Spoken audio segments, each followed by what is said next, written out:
नित्य स्वामी दर्शन 29 नोव्हेंबर. श्री गणेशाय नमः. श्री गुरुदेव दत्त. माझ्या प्राणप्रिय स्वामी भक्तांनो, अनाक्रोशी क्षमेचे वरदान लाभलेल्या या निस्सीम स्वामी भक्तांची स्वामींवरील भक्ती कुठल्या टोकाला पोहोचलेली असते ते मी आता तुम्हाला सांगणार आहे.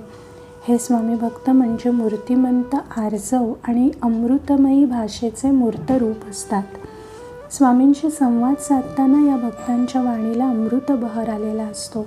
सतत स्वामी विचारांच्या चिंतनात दंग असणाऱ्या या परमभक्ताची मानसिक स्थिती स्वामींभोवतीच भिरभिरत असते. स्वामींची अक्षय पूजा हेच त्यांच्या आयुष्याचे आनंद निधान असते. गंगा नदी जशी आपल्या प्रचंड जलसंपत्तीचा साठा घेऊन सागराला मिळते, किंवा वेद जसे महावाक्याशी सूत्रमय पद्धतीने येऊन स्थिरावतात, तसे हे स्वामी भक्त आपली भक्ती गंगा स्वामींच्या अपार श्रद्धासागरात समर्पित करतात.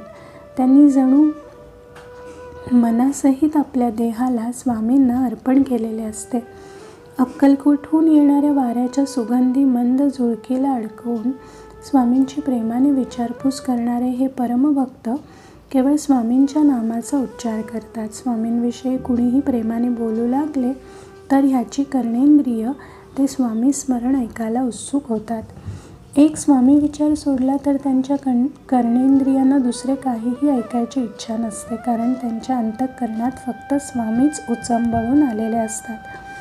स्वामींच्या उपासनेत अंतःकरणपूर्वक दंग असणाऱ्या या स्वामी भक्तांच्या हृदयात स्वामींचे वास्तव्य असते. स्वामी कृपेच्या स्नेहात हे सदैव डुंबत असतात. त्यांच्या मनात फक्त एकच विचार सारखा डोकावत असतो की मी स्वामींचे दास्य स्वीकारीत आणि त्यांची मनोभावे सेवा करीन. जोपर्यंत या देहात जीव आहे तोपर्यंत माझ्या स्वामी सेवेत खंड पडणार नाही.